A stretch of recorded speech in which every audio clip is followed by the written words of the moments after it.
أعوذ بالله من الشيطان الرجيم. بسم الله الرحمن الرحيم.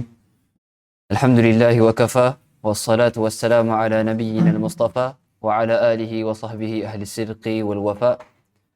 السلام عليكم ورحمة الله وبركاته.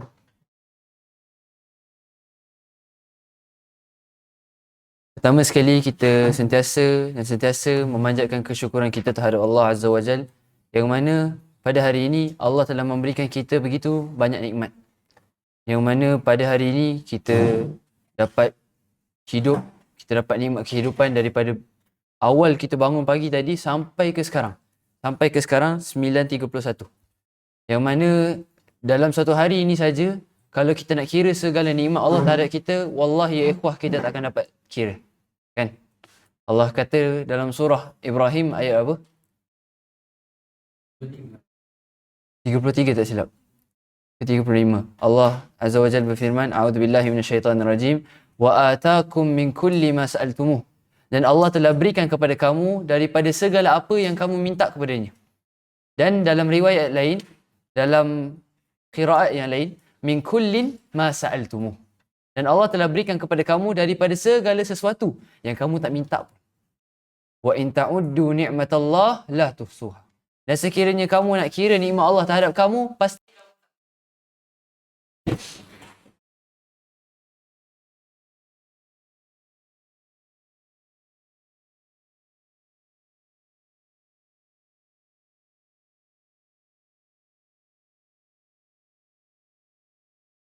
ni'matun. Dia musanna ke jamak ke mufrad? Mufrad kan? Jadi mufrad ni menunjukkan apa? Satu. Kenapa dalam ayat ni Allah bagi tahu kalau kamu nak kira satu nikmat Allah, kamu tak akan dapat kira nilainya. Buat apa nak kira satu? Kan? Nah, kerana dalam satu nikmat Allah sahaja kita boleh dapati begitu banyak nikmat yang lain, yang mana kalau kita nak kira nikmat-nikmat yang lain ni, mesti kita tak akan dapat nilai. Takkan dapat nilai berapa banyak nikmat ni, harga dia berapa dan sebagainya.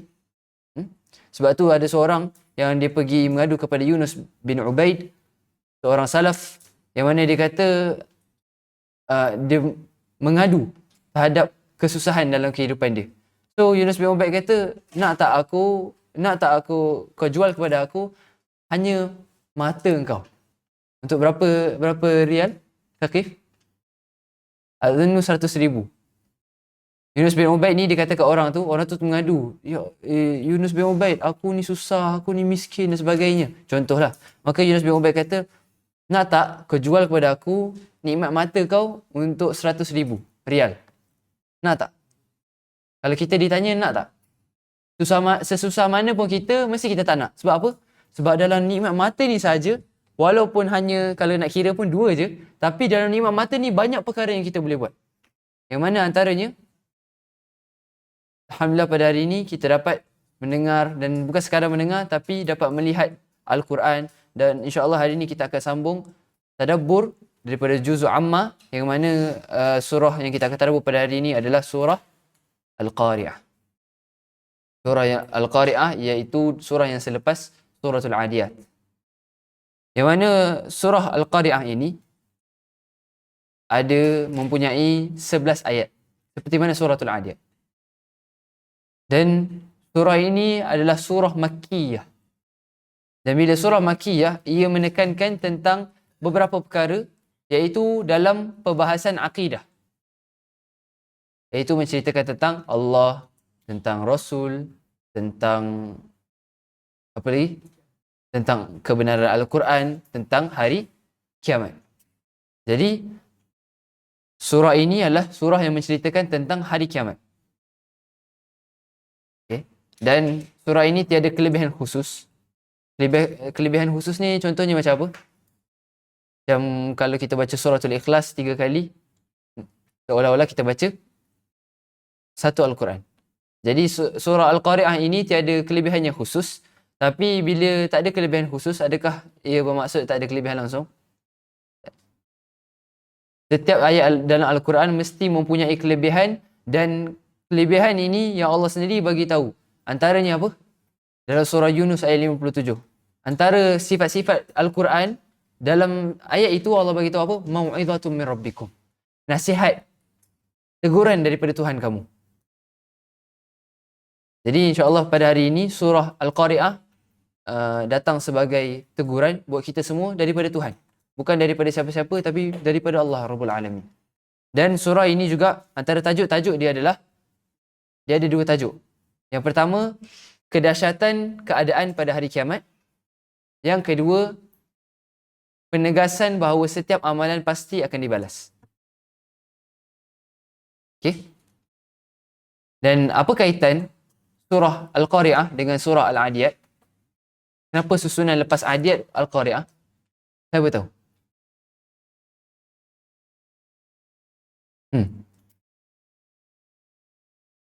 Kaitan dia antaranya dalam suratul Adiyat Allah menyebutkan apa? Afala ya'lamu idza bu'thira ma fil qubur. Adakah dia tidak mengetahui apabila dibangkitkan apa yang di dalam kubur?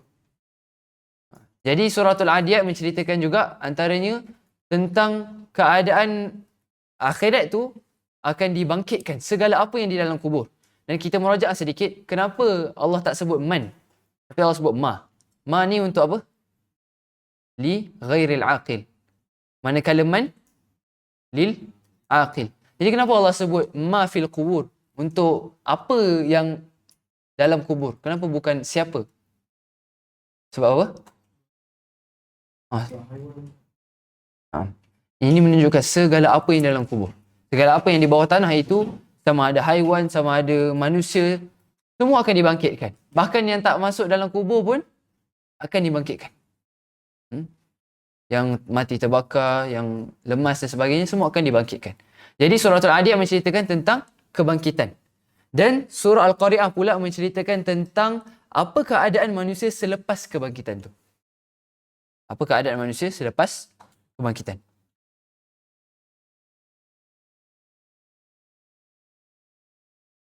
Okey. Jadi insya-Allah itu saja untuk mukadimahnya. Jadi kita masuk pada ayat insya-Allah.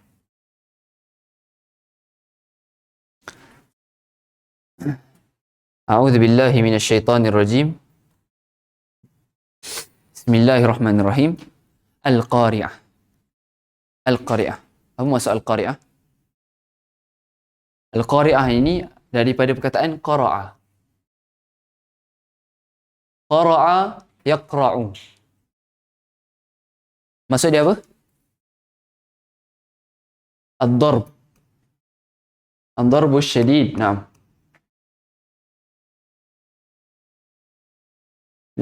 Qara'a maksudnya ad-darbu syadid. Pukulan yang kuat ataupun ketukan. Kalau anda sebut qara'tul bab, maksud dia taraqtul bab.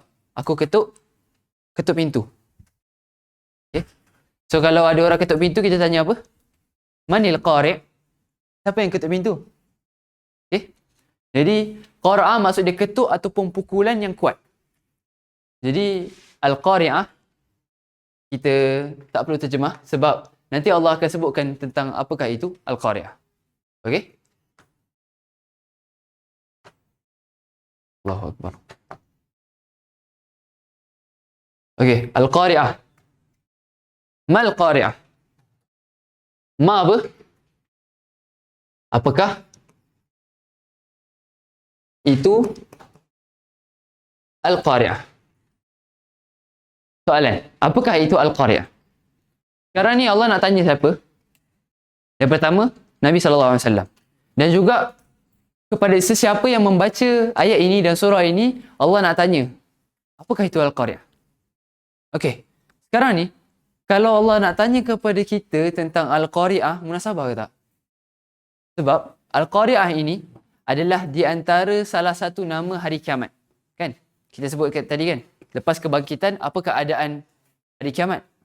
Jadi, surah Al-Qari'ah, kataan Al-Qari'ah ini adalah tentang perkara yang ghaib ke yang tak ghaib? Yang ghaib. Jadi, munasabah tak kalau Allah nak tanya kepada kita, Danish, apa itu Al-Qari'ah? Kita tahu tak? Apa benda ghaib? Kita tahu tak? Nabi tahu tak? Tak. Tapi, kenapa Allah nak tanya? Nah. Jadi setiap persoalan dalam surah ini Allah tanya bukan sebab Allah nak tahu. Allah tanya bukan sebab Allah tu tidak tahu. Tapi Allah tanya sebab Allah nak bagi tahu. Faham? Jadi apakah itu Al-Qari'ah? Wa ma adraka mal qari'ah, dan kita tulis sudah Al-Qari'ah.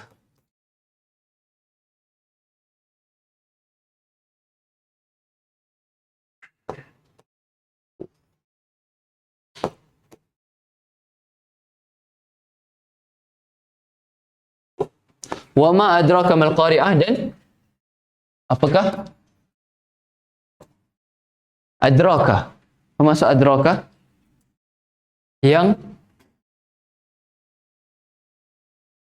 membolehkan ataupun membuatkan engkau tahu.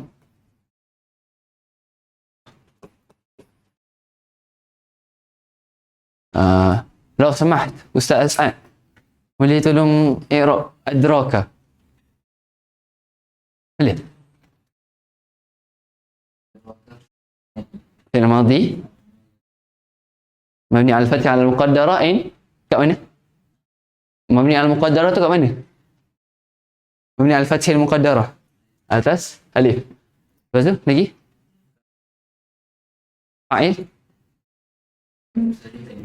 Wa. Okey.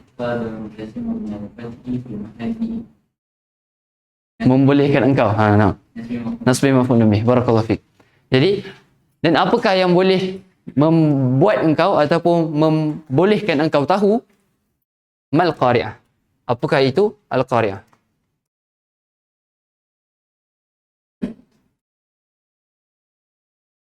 Sama juga.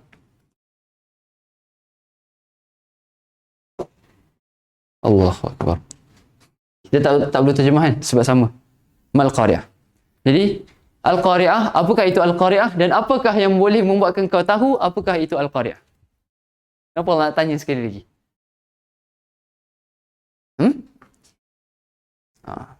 Jadi dalam ayat ini Allah bukan nak tanya sebab Allah tak tahu, tapi Allah nak bagi tahu bahawasanya perkara ini sangatlah besar. Ta'zim.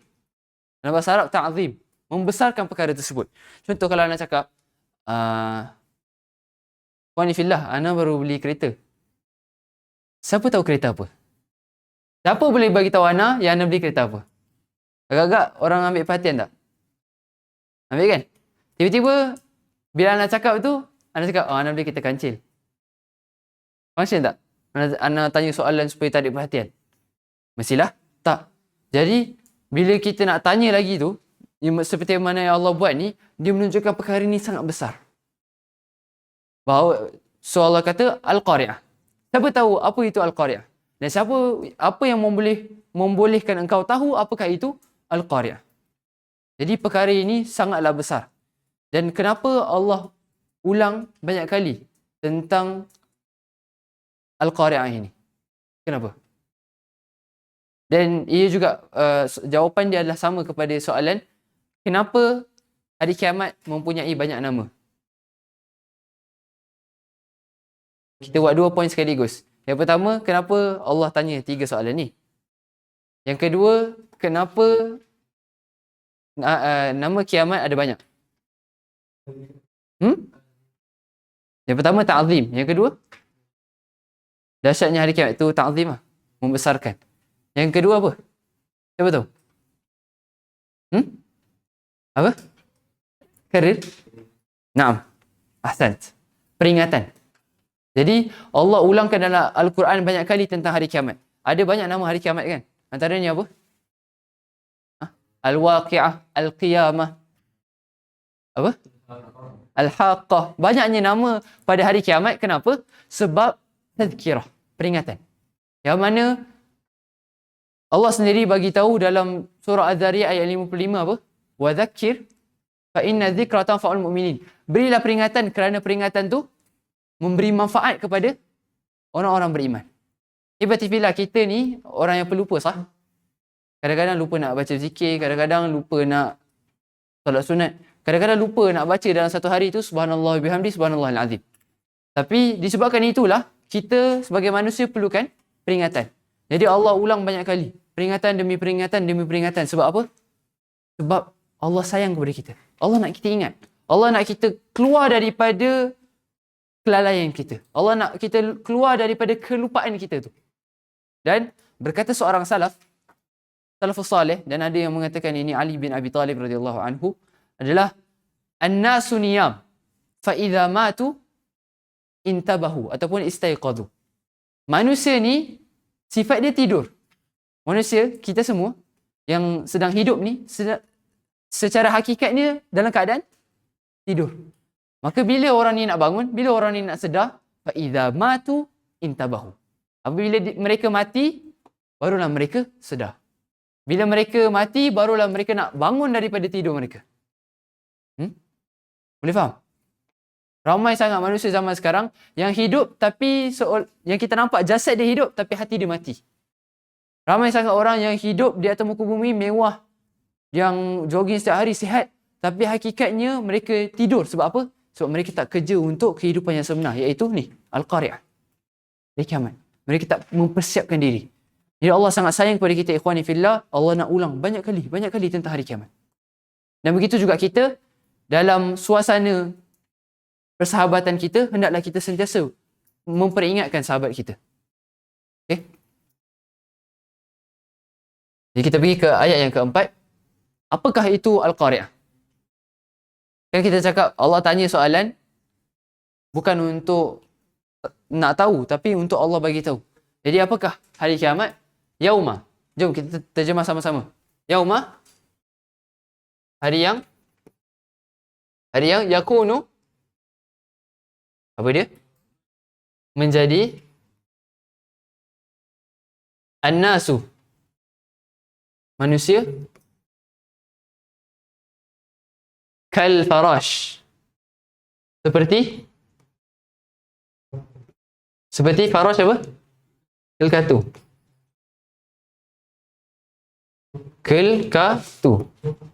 Okey. Akhi Khalif, an-nasu a'rif.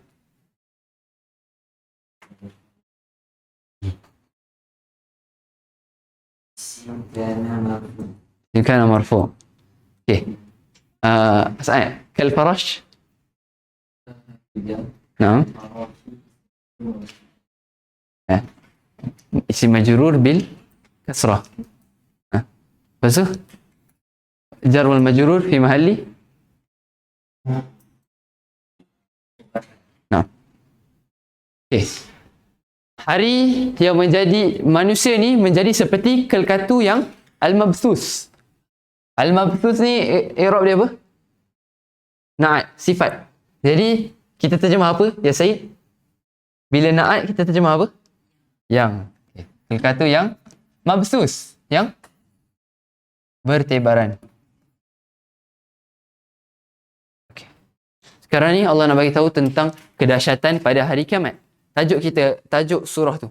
Antara tajuk surah adalah tentang kedahsyatan pada hari kiamat. Apakah kedahsyatan tersebut? Adalah hari yang manusia menjadi seperti kelkatu yang bertebaran. Kenapa Allah kaitkan manusia ni menjadi seperti kelkatu? Siapa tahu? Kullukum niyam. Okay, salah satunya. Naam. Jadi kelkatu ni orang Arab dia bagi tahu, ada kata-kata ungkapan orang Arab, dia kata anta atyashu min farasha. Engkau ni lebih gopoh daripada ataupun lebih kurang akal daripada farashah, daripada kelkatu. Sebab kelkatu ni sifat dia apa? Sifatul aql ataupun qillatul aql, kurang akal dia. Yang mana kelkatu ni macam kita tahu dia ramai, dia banyak, dia berhimpit-himpit, dia gerak tanpa arah, dia gopoh kan. Jadi orang Arab bila nak kata orang tu gopoh ataupun orang tu kurang ni sikit, dia kata anta atyashu min farasha. Engkau ni lebih gopoh daripada kelkatu. Jadi manusia pada hari kiamat mereka saling berhimpit-himpit seperti kelkatu. Mereka saling bergerak tu tanpa arah, takut. Bayangkanlah kalau daripada Nabi Adam AS, daripada zaman Nabi Adam, setiap manusia daripada zaman Nabi Adam sampai ke orang yang terakhir, berapa ramai orang tu? Berapa ramai orang? Ramai kan? Kalau kita bayangkan sekarang pun 2026 ni ada berapa ramai orang di muka bumi? Lebih kurang 8 bilion kan? Bayangkan kalau 8 bilion orang tu duduk dekat dalam rumah ni. Jadi apa?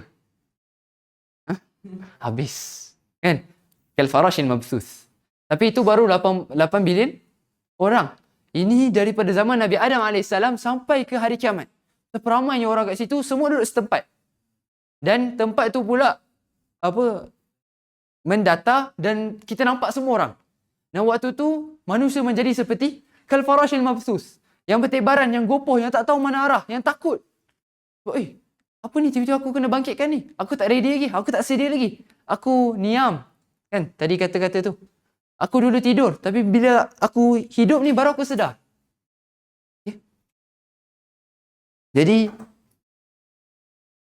kenapa manusia boleh jadi kal farashin mabthus dekat akhirat? Sebab apa? Sekarang ni time tadabbur, jadi anda nak dengar jawapan banyak-banyak sikit, boleh? Kenapa pada hari akhirat Allah kaitkan manusia ni boleh jadi seperti kelkatu yang bertebaran, yang tak tahu nak buat apa, bergerak tanpa arah? Kenapa? Apa yang dia buat dulu kat dunia tu? Risau. Dekat dunia dia risau. Takut dia tak lepas. Okey, itu keadaan dia pada hari kiamat. Tapi apa yang membuatkan dia, yang dulu dia buat kat dunia tu, sampai hari akhirat dia buat macam tu? Dia gopoh, dia dia ingkar perintah Allah. Okey, seperti mana kita tahu kalau semua tempat ni gelap, tiba-tiba kita buka satu lampu. Kelkatu tu buat apa? Dia berebut masuk dalam api. Berkeliling, berkerumun kepada lampu tu. Kadang-kadang kelkatu ni dia tengok lampu tu, bukan kadang-kadang lah, memang lah. Bila dia nampak lampu tu cantik, dia masuk je. Walaupun dia tak tahu tu api yang boleh memudaratkan dia. Jadi begitu juga manusia di dunia, mereka seperti kelkatu. Nampak je benda tu cantik, masuk. Walaupun dia tak tahu, sedangkan dia tak tahu bahawa benda yang dia masuk tu, yang cantik tu adalah api yang boleh memudaratkan dia pada hari akhirat. Kadang-kadang orang zaman sekarang ni dia langgar je perintah Allah. Tak kisah apa, forex ke, mencarut ke, semua tu tak ada apa. Seperti mana, dia nampak cantik lah, dia nampak kaya, terus dia buat. Dan manusia ni lalai daripada perintah Allah saat di dunia, maka pada hari akhirat dia menjadi seperti kal farashil mabthus. Pada hari akhirat barulah mereka sedar, baru mereka bangun, baru mereka takut. Cuba kita buka surah Qaf.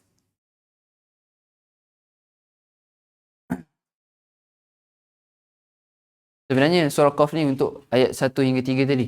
Cuma saya terlupa. Okey. A'udzubillahi minasyaitonirrajim. Ayat yang ke 19 kalau tak kutip. Surah Qaf.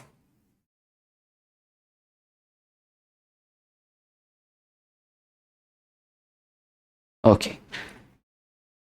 Manusia akan terkejar-kejar dunia. Manusia akan tak sedar bahawa sebenarnya dia duduk atas muka bumi ni ada tujuan yang lebih besar.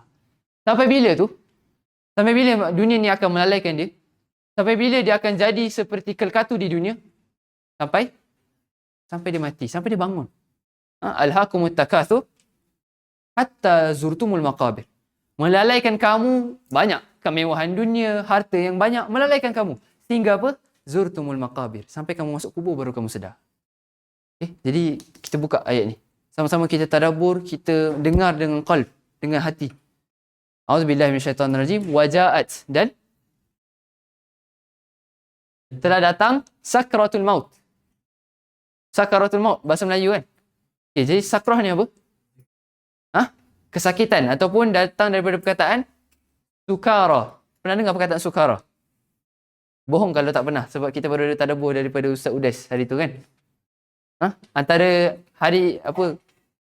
kedahsyatan hari kiamat apa? Wa taran nasa sukara. Kamu lihat manusia dalam keadaan mabuk. Wa ma hum bisukara. Mereka tak mabuk pun.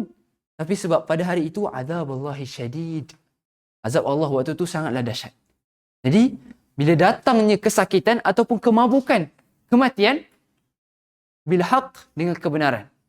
Okey, sekarang ni tadi kita cakap pasal hari kiamat kan? Tiba-tiba kaitan pula dengan mati. Kenapa? Sebab, tak perlu tulis lah. Sebab kiamat ni ada dua. Kiamat ni ada dua. Yang pertama adalah Qiyamatus Sughra. Kiamat yang kecil, iaitu kematian. Dan yang kedua pula adalah qiyamatul kubra, iaitu kiamat yang besar. Apa dia? Hari kiamat, hari akhirat. Okey. Jadi waja'at sakratul maut bil haqq wa'id. Ini qiyamatus sughra atau qiyamatul kubra? Sughra. Apa maksud qiyamatul sughra? Kiamat kecil, iaitu sakratul maut, kematian. Okey. Jadi Allah nak bagi tahu, dan apabila datang sakratul maut bil haqq, dia datang kematian tu dengan benar-benarnya. Waktu tu baru betul-betul mati. Dzalika ma kunta minhu tahid. Dikatakan kepada dia, itulah apa yang dulu engkau minhu, darinya, tahid. Apa makna tahid? Asal apa maksud tahid? Lari. Datangnya kematian, Allah bagi tahu, inilah dulu yang kamu dulu lari daripada kematian. Qul innal mauta alladhi tafiruna minhu fa innahu mulaqikum. Ketahuilah, katakanlah bahawasanya kematian yang kamu lari daripadanya, sesungguhnya kematian itu akan berjumpa dengan kamu. Takkan kita lari daripada suatu binatang buas, kecuali binatang itu berada di belakang kita. Tapi kematian ini satu-satunya perkara yang kita lari daripadanya, sedangkan kematian itu di hadapan kita. Inilah dulu yang kamu duk sibuk lari daripada kematian. Kamu berubat, kamu bermewah-mewahan. Kalau kamu nak simpan harta tu, kamu ada CCTV, kamu gedung yang besar dan sebagainya, kamu nak lari daripada kematian. Lari, lagi, ayat 20. Wa nufiqa fis sur. Dan Zaid, ini kiamah sughra ke kubra? Kubra. Dan ditiupkan pada as-sur. Apa makna as-sur? Sangkakala. Dzalika yaumul wa'id. Itulah hari yang dijanji-janjikan. Dan ditiupkan pada sangkakala, inilah hari yang dinanti-nanti. Inilah hari yang dulu Allah selalu ingatkan kamu. Al-Qari'ah, mal-Qari'ah, wa ma adraka mal-Qari'ah. Inilah hari dia.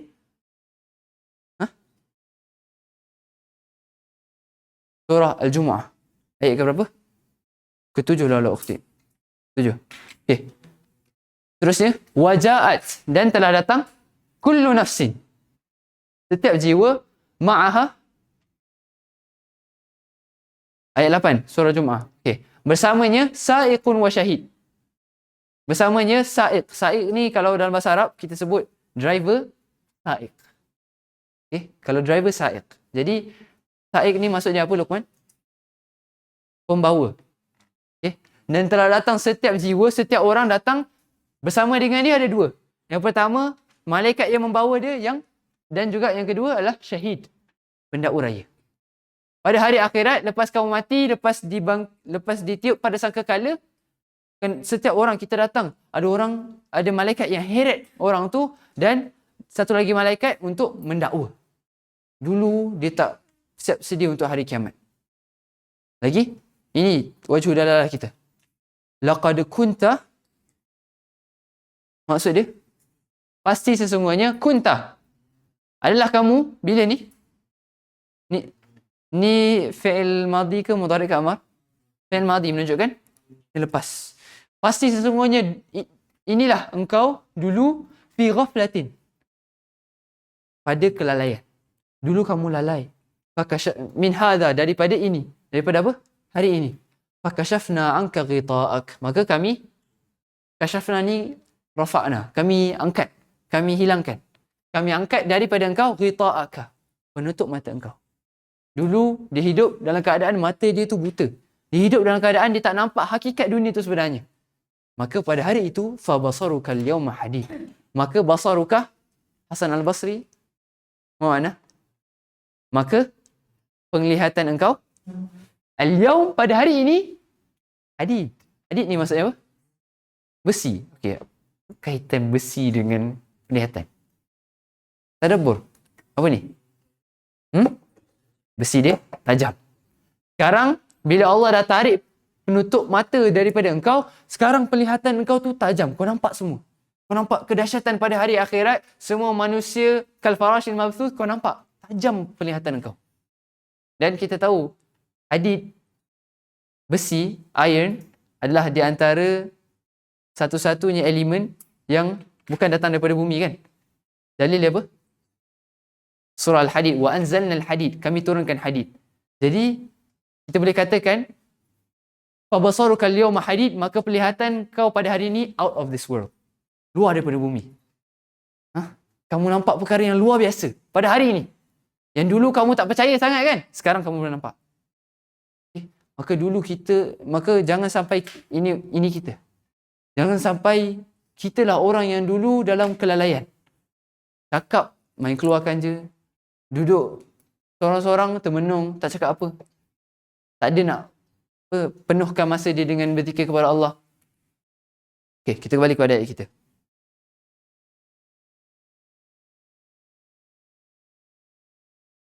Okey. Kal farash al-mabthus. Oh naam, ada hadis. Boleh. Ada hadis al-farash. Okey. Hadis ini yang anak nak sebut ni adalah tentang kelkatu. Yang mana Nabi SAW memberikan kita perumpamaan tentang diri kita. Okey. Bismillah. An Abi Hurairah radhiyallahu taala anhu anna Rasulullah sallallahu alaihi wasallam qala innama, sesungguhnya, hanya sahaja. Khalif, ini i'rab apa? Innama kaf la laisa hu. Apa dia? Harfu kafah mukaffafah, yang menunjukkan dia mencukup dan betul-betul cukup. Jadi innama ni hanyalah sahaja, tak ada lain. Jadi sesungguhnya hanya sahaja, masali maksud dia apa? Perumpamaan aku dan perumpamaan umat aku, kamathali, seperti perumpamaan rajulin, seorang lelaki, istauqada nara, dia menyalakan api. Faja'alatid dawab wal farash yaqa'na fihi, maka bermula dawab, haiwan-haiwan, wal farash ni kelkatu, yaqa'na fihi. Yaqa'na ni jatuh ataupun terjun di dalamnya. Di dalam apa? Dalam api yang dinyalakan itu. Jadi perumpamaan Nabi adalah seperti seorang lelaki yang bila dinyalakan api, adanya kelkatu yang berebut nak masuk dalam api itu. Maka apa yang Nabi buat? Fa ana akhidhun bihujazikum wa antum taqahhamuna fihi. Maka aku akhidhun apa? Aku ambil, aku pegang bihujazikum, aku ambil dengan hujaz ni tali pinggang ataupun pinggang, kain yang berada di pinggang tu. Maka Nabi kata, aku ambil dan aku pegang kamu daripada tali pinggang kamu, wa antum taqahhamuna fihi, sedangkan kamu sibuk-sibuk nak berebut. Taqahhamun ni maksudnya rempuh. Kamu sibuk merempuh masuk dalam api tu. Jadi sifat Nabi ni apa? Nabi ni sangat rahmat. Nabi nak larang kita, nak halang kita daripada masuk dalam api. Cuma kita taqahhamun, kita hidup tanpa panduan, kita hidup gopoh, tak ada arah, kita sendiri nak masukkan diri kita dalam api. Waliyadzubillah. Okay? Jadi jangan sampai kita mengecewakan Nabi sallallahu alaihi wasallam. Jangan sampai Nabi dah halang kita, Nabi dah larang kita, tapi kita masuk juga. Okay? Cuba kita buka hadis yang kedua. Nabi SAW bersabda tentang saudara-saudaranya. Tak, dah satu je. Ni. Hadis Nabi SAW yang mana menunjukkan Nabi sangat cinta kepada kita. Okey. An Anas bin Malik radhiyallahu taala anhu qala Rasulullah sallallahu alaihi wasallam. Sallu ala Nabi. Wadittu, aku sangat uridu. Aku nak. Wadittu ni ahbabtu, aku sangat cinta. Wud ni hubbus syadid, cinta yang teramat. Jadi aku sangat-sangat ingin, aku sangat-sangat cinta. Anni, sesungguhnya aku, laqitu ikhwani. Laqitu apa maksud dia? Aku nak berjumpa dengan ikhwani, dengan saudara-saudara aku, adik-beradik aku. Jadi qala, berkata siapa ni? Anas bin Malik. Faqala ashabu Nabi SAW. Maka sahabat-sahabat Nabi berkata, awalaysa nahnu ikhwanuk? Dia kata, bukankah kami saudara engkau, ya Rasulullah? Bukan kami saudara engkau ke? Maka Nabi kata apa? Qala bal. Bahkan tidak. Bahkan antum ashabi. Bahkan kamu adalah sahabat-sahabat aku. Walakin, akan tetapi, ikhwani alladhina amanu bi wa lam yarawni. Adik-beradik Nabi SAW adalah alladhina amanu bi. Maksudnya apa? Orang-orang yang beriman bersama aku, beriman terhadap aku, walam yarawni. Sedangkan mereka pernah nampak aku. Mungkin kita boleh jadi daripada kalangan orang yang Nabi sendiri iktiraf sebagai adik-beradik dia. Yang mana kalau kita beriman dengan Nabi SAW, yang kita ikut sunnah dia SAW, maka ketika itu kita boleh jadi ikhwan Nabi SAW. Tapi ulama membahas antara ashab dengan ikhwan, mana lebih tinggi darjat dia? Ashab sebab apa? Naam. Sebab kadang-kadang ikhwan ni dia boleh jadi bukan teman. Ashab ni teman yang sentiasa bersama. Manakala ikhwan mungkin dia, mungkin tidak. Jadi pengajaran dia apa? Ikut sunnah Nabi. Ni tajuk dia Al-Hathu ala tamassuki bis sunnah. Galakan, dorongan untuk berpegang teguh dengan sunnah Nabi SAW. Ketika di dunia, jangan kita lupa untuk kita ikut Nabi SAW. Kadang-kadang, kata amalan yang paling kecil, kita boleh ikut cara Nabi SAW. Apa antaranya? Kita senyum. Lagi? Bagi salam. Lagi? Kadang-kadang dalam keadaan kita diam pun boleh ikut Nabi SAW. Apa Nabi kata? Man kana yu'minu billahi wal yawmil akhir falyaqul khairan aw liyasmut. Okay? Jadi kita kembali kepada ayat kita. Okay. Lepas tu, tadi Allah sebutkan kedahsyatan hari kiamat melalui apa keadaan manusia. Sekarang ni, wa takunul jibal. Dan takunu, apa ni? Takunu menjadi apa? Danish. Apa beza takunu dengan yakunu? Tadi kan yakunu. Sekarang ni takunu. Apa beza dia? Tapi kita terjemah sama-sama menjadi. Apa dia? Siapa tahu? Nah. Takunu adalah untuk dhamir hiya. Dia muannas. Manakala yakunu untuk huwa. Okey. Jadi dan menjadi al-jibal, gunung-gunung, kal'ihni, seperti ihin ni adalah kapas ataupun bulu.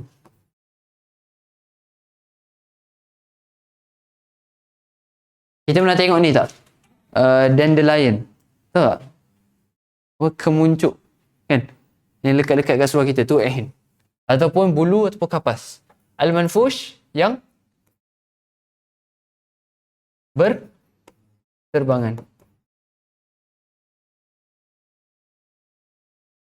Okay. Dan adalah keadaan gunung-gunung pada waktu itu seperti bulu yang berterbangan. Manfush ni adalah tarik khaitan-khaitan. Sedikit demi sedikit. Kalau kita ambil kapas, lepas tu kita hancurkan sikit-sikit tu. Itu ihnil manfush. Jadi pada hari itu, keadaan yang sangat dahsyat pada hari kiamat adalah gunung ganang yang kukuh menjadi debu. Gunung ganang yang kukuh boleh hancur, boleh hapus, boleh jadi seperti bulu yang berterbangan. Sedangkan gunung ni, seperti mana kita tahu, gunung ni di sini. Gunung ni yang kita tahu wal jibala autada, sebagai pasak bumi. Dan apa yang kita tengok bumi di atas permukaan bumi itu, gunung di atas permukaan bumi itu hanyalah 1/3. 1/3. Sedangkan di bawah dia tu seperti bawah dia tu adalah 2/3. Jadi sebenarnya apa yang kita nampak dekat atas tu, lagi-lagi yang paling tinggi sekalipun Mount Everest ketahuilah bahawasanya itu baru 1/3. Dan bawah bumi 2/3 lagi berada. Jibal sangat besar. Yang mana jibal ni sangatlah kukuh. Kalau ada tsunami ke, kalau ada apa-apa bencana yang berlaku, semua benda hancur. Rumah hancur, bangunan tinggi hancur, semua. Tapi gunung seperti itulah, tak bergerak. Kan? Sebesar mana bencana, ada petir ke apa, takkan berubah. Tapi pada hari akhirat, dia akan jadi seperti kapas, terbang. Jadi, keadaan yang begitu dahsyat. Yang mana Allah akan flatten apa? Allah akan meratakan segala dunia, bumi dengan cara Allah terbangkan gunung. Okay. Ini kedahsyatan hari akhirat. Sekarang ni, tajuk yang kedua tentang penegasan bahawa setiap amalan pasti akan dihisap. Tadi tentang kedahsyatan hari kiamat kan? Sekarang ni ada perkara yang lebih dahsyat daripada itu. Pada akhirat, yang kita nampak manusia mabuk, sedangkan mereka tak mabuk, yang mana perempuan yang hamil akan gugurkan anaknya sebab begitu takut, yang mana setiap ibu yang menyusu anaknya akan campak anak dia. Walaupun keadaan yang begitu dahsyat, tapi ketahuilah lepas kiamat tu ada benda yang lagi dahsyat, ikhwani fillah. Iaitu fa'amma. Maka amma ni apa? Apa beza dengan imma? Imma maksud dia apa? Sama ada. Maka ada pun man, siapa yang taqulat yang berat. Siapa yang telah berat mawazinu, timbangan-timbangannya. Di sini timbangan-timbangan ni timbangan apa? Apa?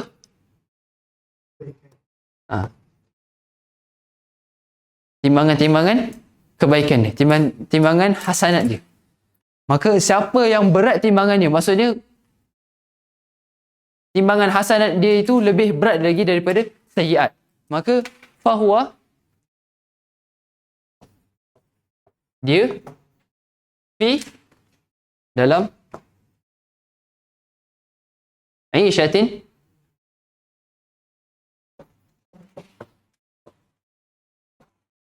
kehidupan yang radiyah, yang nanti kita syarah radiyah. Okey. Maka dalam ayat ni Allah nak bagi tahu siapa yang amalan dia berat, yang timbangan hasanat dia tu berat, yang banyak amalan dia, maka dia pada hari itu dia dalam kehidupan yang radiyah. Radiyah ni ada dua tafsiran ulama. Yang pertama, radiyah ni adalah ahlinya redha. Kan radiyah ni daripada perkataan redha kan? Jadi yang pertama adalah ahli syurga itu sendiri redha kepada syurga. Okey, apa maksud redha kalau bahasa Melayu? Tenang? Tak. Sembunyi? Terima? Kalau bahagia, sa'id kan? Kalau radin ataupun radiyah, bahasa Melayu apa? Wala sawfa yu'tika rabbuka fatarda. Pasti Allah akan berikan kepada engkau, wahai Nabi Muhammad SAW, maka waktu tu kamu puas. Jadi pada hari akhirat, siapa yang berat timbangan amal dia, maka dia kalau ikut tafsir yang pertama, dia dalam syurga yang dia sendiri redha. Dia puas dalam syurga tu. Bagaimana Allah nak bagi tahu nikmatnya syurga? Allah berikan perumpamaan ataupun Allah ceritakan tentang keadaan ahlinya. Ahli dia puas. Wanifillah. Itu yang pertama. Yang kedua adalah syurga itu sendiri redha kepada ahli dia. Sebagian ulama mengatakan ayat ini mengikut hakikat maksud dia. Bahawasanya syurga tu redha kepada ahlinya. Macam mana? Macam mana syurga boleh redha kepada ahlinya? Syurga boleh terima dengan ahli dia tu. Cuba kita buka surah Al-Haqqah. Al-jaza' min jinsil amal. Okay, nanti kita tengok. Okay. Allah bagi tahu dalam suratul Haqqah, a'udzubillahi minasyaitonirrajim, fahuwa. Ni semua maksud dia sama kan? Maka dia pada, kita dah terjemah. Maka dia pada kehidupan yang kalau ikut ayat ni, syurga tu redha kepada dia. Apakah syurga tu? Boleh naik? Fi jannatin aliyah. Dah aliyah. Pada syurga yang tinggi. Qutufuha daniyah. Qutufuha daniyah ni, sebagian ulama mengatakan ini antara tanda-tanda bahawa syurga tu dah redha kepada ahli dia. Qutufuha daniyah maksudnya apa? Dahan-dahan ataupun pohon-pohon tu, pohon-pohonnya iaitu syurga daniyah. Dunia dekat. Jadi bila kita rasa kita nak makan durian je, tiba-tiba durian tu sampai. Tak perlu kita naik bukit. Bila kita nak makan rambutan je, kita tak perlu kait. Tapi rambutan tu sendiri sampai. Qutufuha daniyah. Kita nak ambil je dekat. Okay? Dan ini menunjukkan bahawa syurga tu dah puas dengan ahli dia. Kan ada ayat lain, yufajjirunaha tafjira. Ahli syurga tu menggerakkan sungai tu ikut mana-mana dia nak. Dia jadi water bender. Dia boleh gerakkan air tu mana-mana dia nak. Dan itu menunjukkan bahawa syurga tu dah redha. Kau boleh gerakkan. Aku izinkan kau. Sebab aku dah redha dengan kau. Okay. Naik lagi. Boleh faham? Okay. Kulu washrabu. Makanlah dan minumlah. Okay, apa beza makan minum dekat dunia dengan makan minum kat syurga? Sebab ada tak dekat syurga tu sama dengan dunia? Tak ada kan? Okay, apa beza mah? Okay. Barakallahu fiqh antaranya. Okay, jadi kulu washrabu, makan dan minum. Sama macam kat dunia. Tapi bezanya, dunia dengan akhirat adalah makan dan minum dekat syurga hani'an. Hani'an daripada perkataan tahniah. Tahniah lah. Hani'an ni maksud tak ada takdir wala tanghis. Tak ada apa-apa yang mengeruhkan kebahagiaan tu dan tak ada yang mengurangkan kebahagiaan. Okay? Makan dan minum. Puas. Makanlah dengan sebahagia-bahagianya kamu. Dan antara maksud hani'an juga adalah kadang-kadang kita nak makan kan. Kita nak makan, tiba-tiba kita sakit perut. Kita nak makan, tiba-tiba kita takut, aku kena diet ni. Kan? Kadang-kadang kita nak makan, tiba-tiba, alamak, mahal pula, tak ada duit. Tapi pada hari akhirat, makan dan minum tu hani'an. Qutufuha daniyah. Pohon-pohon tu dekat. Kita nak makan, kalau kita nak pergi kedai, kita kena order dulu. Lepas order, tunggu pula setengah jam. Ataupun kita nak pergi kedai yang boleh terus ambil kan, kita kena beratur dulu. Tapi pada hari akhirat, hani'an, makanlah. Kau nak makan je makan. Makanlah puas-puas dekat akhirat nanti. Dan sebab apa? Bima aslaftum fil ayyamil khaliyah. Bima? Ni ba, asal ni ba apa? Nah, ba sababiyah. Disebabkan apa? Disebabkan apa yang aslaftum, yakni qaddamtum. Apa yang kamu lakukan, yang kamu usahakan fil ayyamil khaliyah. Pada hari-hari yang telah lalu. Makan minumlah. Makanlah puas-puas. Disebabkan dulu kamu beramal, kamu usaha bersungguh-sungguh pada hari-hari yang telah lalu. Hari yang dulu dekat dunia tu, let bygones be bygones. Biarlah. Tinggalkan. Sekarang ni kerja kau, makan. Okay? Jadi nikmatnya syurga. Dan kita tak akan dapat syurga yang radiyah kalau kita tak buat apa yang Allah redha. Okay? Bagaimana ahli syurga ni boleh dapat syurga yang dia begitu bahagia, dia puas. Sebab apa? Sebab dulu dia buat apa yang Allah redha. Apa ayat yang kita selalu ulang dalam surah Al-Fatihah? Iyyaka na'budu wa iyyaka nasta'in. Hanya kepada Engkau kami sembah. Ibadah. Apa maksud ibadah? Qanifillah. Naam. Kullu ma yuhibbuhu Allah wa yardah. Setiap amalan dan perbuatan yang Allah redha. Jadi kalau kita buat apa yang Allah redha dekat dunia, dekat hari akhirat nanti Allah akan bagi kita syurga yang waktu tu ahli dia redha dan syurga tu sendiri redha kepada ahli dia. Bima aslaftum fil ayyamil khaliyah. Dengan apa yang kamu usahakan daripada ibadah-ibadah, daripada zikir-zikir, daripada dakwah kamu pada hari-hari yang telah lalu. Okay? Kita boleh kembali kepada ayat kita.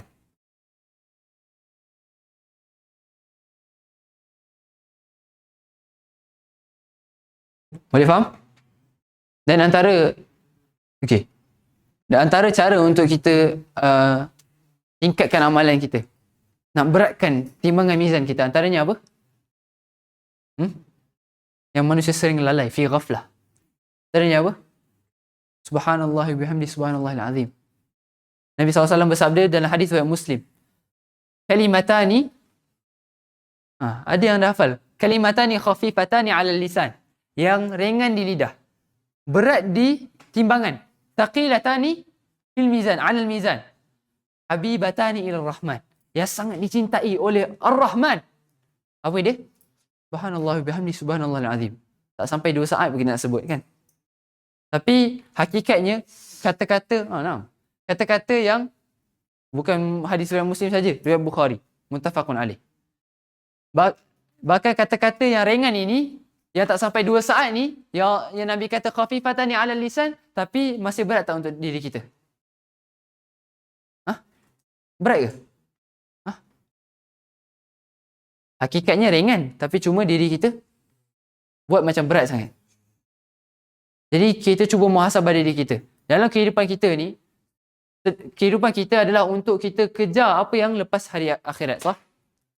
Tapi kita perlu tanya diri kita, berapa kali aku sebut subhanallah bihamdi subhanallah azim pada hari ini?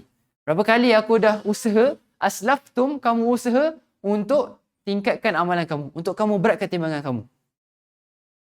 Okey? Maka, dan untuk penonton di luar sana juga, puan fillah yang sedang bekerja, yang ada pekerjaan dan sebagainya, jadikanlah pekerjaan itu membuahkan pahala. Jadikan pekerjaan itu memberatkan timbangan hasanat kamu dengan cara niat ikhlas kerana Allah. Dan tolonglah, bila niat ikhlas kerana Allah, jangan sampai pekerjaan itu, apa sahaja amalan yang kamu nak buat dekat dunia tu, mendekatkan kamu, menjadikan pekerjaan kamu mendekatkan diri kamu kepada neraka. Okay?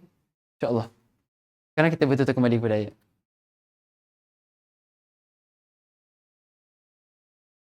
Okey. Wa amma, dan ada pun. Man, siapa? Kita dah terjemah dah semua ni, kecuali perkataan khaffat. Apa beza khaffat dengan thaqulat? Thaqulat tadi berat, khaffat ringan. Siapa yang ringan? Mawazinu, timbangannya.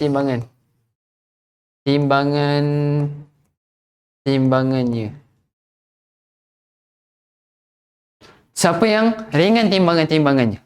Jadi dalam surah ni ada 2 jenis orang. Yang pertama yang timbangannya berat. Yang kedua, orang yang timbangannya ringan. Mana termasuk orang kafir kat sini? Sebab orang yang timbangannya berat, orang Islam kan?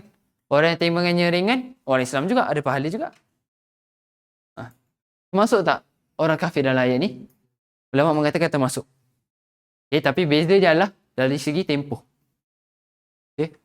Orang yang kafir, khalidina fiha, manakala orang yang Islam, tapi timbangan hasanat dia masih lebih ringan daripada timbangan sayyiat, maka pada waktu itu dia masuk neraka. Tapi tak selama-lamanya. Siapa yang ringan timbangan hasanatnya, maka fa ummuhu. Ummuhu ni maksudnya ma'wahu. Okey, Danish. Sekarang kita ada 2 perkataan. Pertama, ibu. Yang kedua, ma'wa. Ma'wah. Apa maksud 2 perkataan ni? Ma'wahu maksudnya tempat tinggal. Fa'u ila kahfi. Tinggallah kamu di kahfi, di gua. Jadi ma'wah ni adalah tempat tinggalnya. Okey. Sekarang ni apa maksud Maka ibunya ataupun tempat tinggal dia adalah hawiyah, neraka hawiyah. Kenapa mak?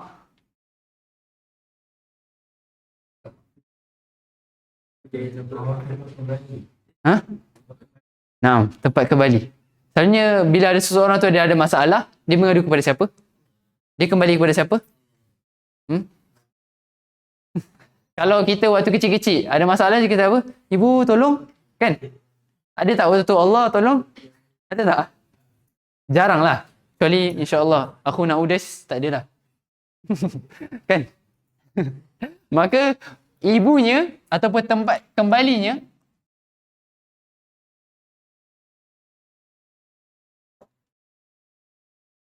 hawiyah, neraka hawiyah.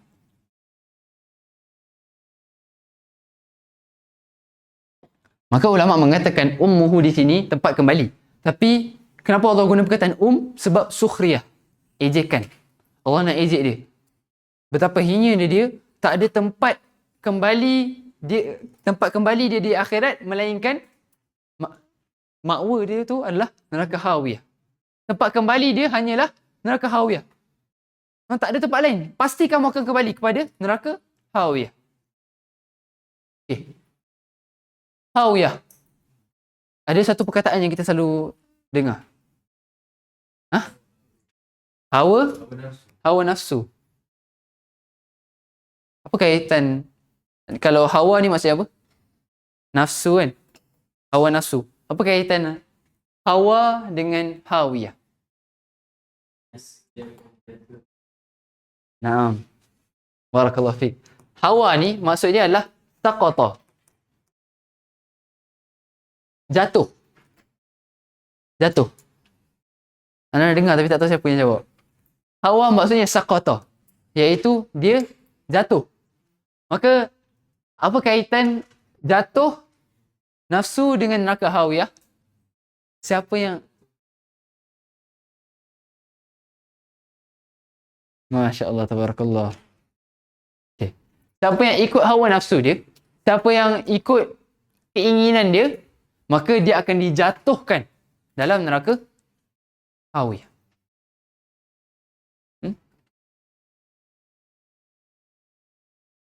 Okay. Wa ma adraka ma hiya? Dan ma adraka, dah terjemah dah. Ma, apa? Hiya. Apa dia? Kalau kita terjemah secara literal, hiyah ni dia, hiya. Okay. Wa ma adraka ma hiya, dan apa yang membuatkan kau boleh tahu apa dia? Dia ni kembali kepada apa? Neraka hawiyah tu. Maka Allah sebut narun hamiyah. Ia adalah api yang menyala-nyala. Api yang, Syed, kenapa kita terjemah hamiyah ni yang menyala? Apa i'rab dia? Nah. Sifat. Hamiyah ni sifat kepada api, maka kita terjemahkan api yang menyala. Okey. Alif. I'rab narun. Boleh?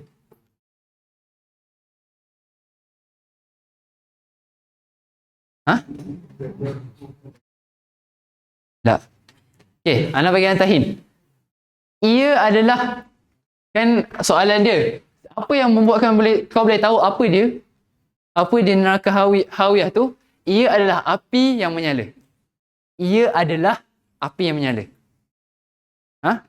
Masya Allah, tabarakallah. Ibrahim, khabar apa? I'rab sampai habis. Khabar li mubtada mahzuf taqdiruhu hiya.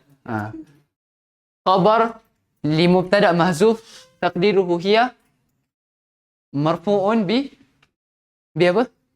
Bi dhammah. Okey. Sekarang ni, dan apa yang boleh buatkan kau tahu apakah dia neraka hawiyah? Allah jawab sendiri. Ia adalah api yang menyala. Okey. Kalau api menyala tak? Kenapa Allah kena sebut lagi?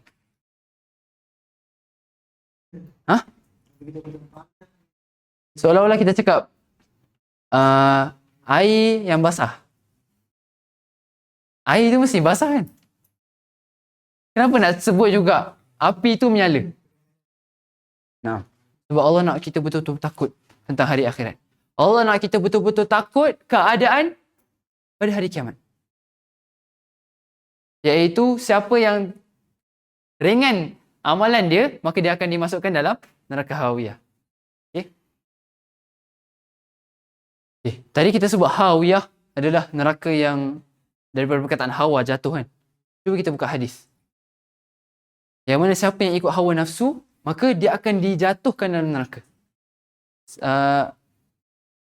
Luqman, neraka ni berapa dalam dia? Kalau kita berenang kan, berenang misalnya dalam dia berapa meter? Kadang-kadang swim dalam kiddie pool kan, dalam yang budak-budak punya. Jadi kedalaman api neraka, Nabi SAW bersabda dalam hadis, qala Rasulullah SAW, sallu ala Nabi, innar rajula, tarjimu, sesungguhnya seorang lelaki, seorang itu la yatakallamu bil kalimah, pasti dia bercakap dengan satu kalimah, satu kata-kata, la yara biha ba'san, dia tak nampak baginya pada kalimah itu ba'san, apa-apa masalah. Dia rasa macam apa dia cakap tu tak ada masalah pun. Tapi dengan kata-kata itu, yahwi biha. Yahwi ni apa? Jatuh. Dia jatuh dengan sebab kalimah itu, sab'ina kharifan finnar. 70 musim ataupun 70 tahun dalam neraka. Maksudnya, kalau kita nak terjun, kan ada orang yang buat, dia naik atas kapal terbang, lepas tu dia terjun skydiving kan. Dia terjun. Agak-agak terjun tu berapa lama untuk sampai ke bawah? Hanya berapa minit kan? Tapi kalau orang yang jatuh dalam api neraka, dia jatuh tu berapa lama? 70 tahun dalam api neraka. Waktu tu dia jatuh. Dia jatuh lama baru dia sampai ke bawah. Dalam hadis lain, bila dia dah sampai 70 tahun itu, maka dia baru sampai ke qa'riha, ke dasarnya. Okay? Dan sebab apa, ikhwani fillah, seorang tu boleh jatuh dalam api neraka? Sebab dia takallamu bil kalimah la yara biha ba'san. Dia cakap dengan satu kalimah yang dia tak nampak ada masalah pun. Nampak tak? Nabi seolah-olah cakap tentang diri kita. Yang mana kita tengok zaman sekarang ni ada orang yang bercakap sedangkan dia rasa macam apa yang dia cakap tu tak ada masalah pun. Menyakiti hati orang, mengumpat orang. Kadang-kadang apa yang dia cakap tu keluar je carut tu seolah-olah macam berzikir. Dia kata-kata tu kadang-kadang kita lagi-lagi musim apa? Musim Ka'sul Alam apa? World Cup kan? Piala dunia ni kan? Kadang-kadang orang tengok benda tu streskan dia sangat sampai dia tiba-tiba terkeluar carut tu. La yara biha ba'san. Kadang-kadang dia rasa tak ada masalah pun. Tapi ketahuilah dengan kata-kata itu mungkin boleh memasukkan kamu dan pasti kamu akan jatuh dengan kata-kata itu 70 kharifan finnar. Bukan masalah yang kecil, ikhwan fillah. Okey, jadi kita kembali kepada ayat kita.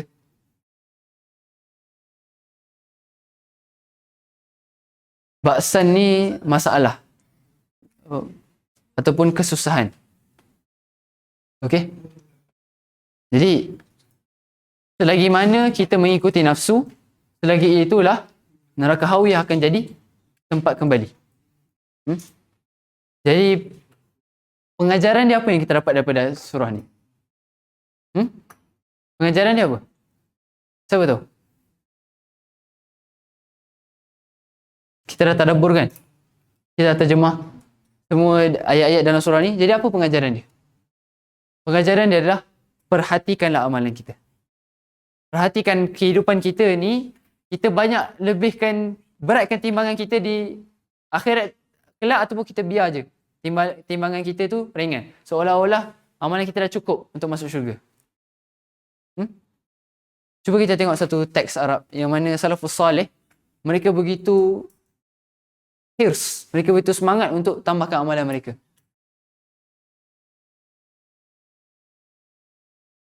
Okey.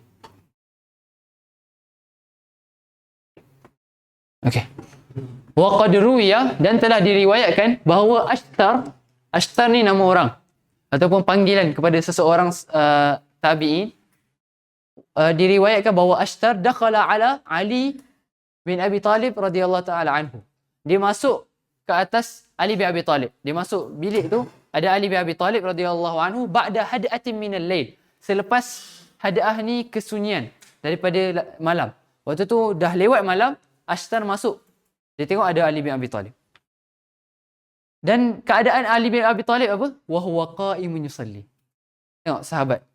Walaupun sahabat Nabi, walaupun menantu Nabi SAW, tapi lepas sunyinya malam, lewat malam, qa'imun yusalli. Dia berdiri solat. Maka Ashtar bila dia tengok ni, dia kata apa? Faqala ya amiral mu'minin. Waktu ni Ali dah jadi khalifah. Dia kata, wahai amiral mu'minin, wahai ketua orang-orang beriman, saumun bin nahar. Maksud dia apa? Puasa di siang hari. Kau puasa siang hari, wa sahrun bil lail. Sahrun apa? Berjaga malam. Wa ta'abun fima baina dhalik. Dan kamu berpenat-penat dalam apa yang di antara dua perkara tersebut. Waktu siang kamu puasa, waktu malam kamu berjaga malam solat. Dan antara perkara itu kamu kena settlekan masalah umat pula. Kamu khalifah. Kenapa kamu buat macam ni? Maka falamma faragha min salati. Tak kala Ali bin Abi Talib dah selesai daripada solat dia, dia kata apa? Maksudnya waktu Ali tengah solat tu, Ashtar cakap kat dia. Dia begitu terkejut. Dia tengok, khalifah, menantu Nabi SAW, sahabat yang mesti masuk syurga, antara sahabat yang paling awal masuk syurga, awal masuk Islam, tapi dia berpenat-penatan. Banyak amalan dia. Maka dia kata apa? Safarul akhirati tawil. Perjalanan akhirat itu panjang, wahai Ashtar. Yahtaju ila qat'ihi bisairil laili wa huwa al-idlaj. Diperlukan untuk potongnya, untuk kurangkan kepanjangan safar di akhirat itu dengan sairil lail, dengan perjalanan malam. Wa huwa al-idlaj. Apa maksud idlaj? Shortcut ataupun idlaj ni habis balik kampung kan, balik Kelantan kan.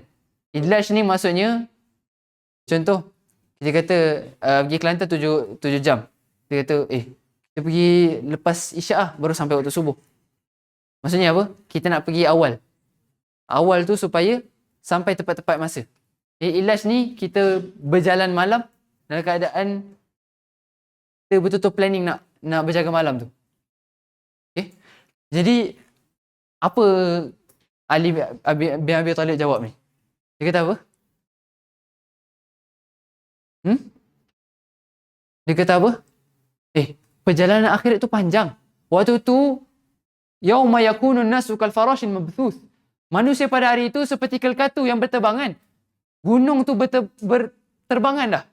Waktu tu kau akan dibangkitkan dan dihisapkan, dibongkarkan apa dalam hati kau. Perjalanan tu panjang, wahai Ashtar. Jadi kalau kamu nak selamat dalam perjalanan engkau menuju ke syurga, maka kamu kena potong. Kamu kena ringankan dengan cara apa? Solat malam. Okey, satu lagi kisah. Kanat imra'atu Habib bin Muhammad al-Farisi. Adalah imra'ah, isteri kepada Habib bin Muhammad. Habib bin Muhammad al-Farisi, seorang tabi'in juga. Isteri dia, tuqidhuhu bil laili wa taqul. Tuqidhuhu, kejut. Isteri dia kejut suaminya waktu malam, dia kejut untuk solat malam, isteri yang salihah, dan dia berkata, "Qum ya Habib, bangunlah wahai Habib. Fa inna at-tariqa ba'id." Perjalanan tu panjang, perjalanan tu jauh. Wa zaduna qalil. Bekal kami sikit. Minta maaf. Bekal kami untuk kami ke jalan yang panjang tu sikit. Bayangkan kalau kita nak pergi Kelantan, tiba-tiba duit untuk kita bayar tol tu tak cukup. Sampai tak? Jadi wa qawafilus salihin, qawafil ni qafilah, kumpulan-kumpulan salihin, orang-orang salih, qad sarat min baini aidina wa nahnu qad baqina. Geng-geng orang soleh ni dah ke depan, dah jauh ke depan. Tapi kita stay je.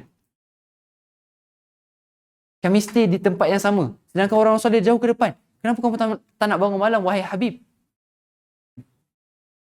Jadi, pengajaran dia apa?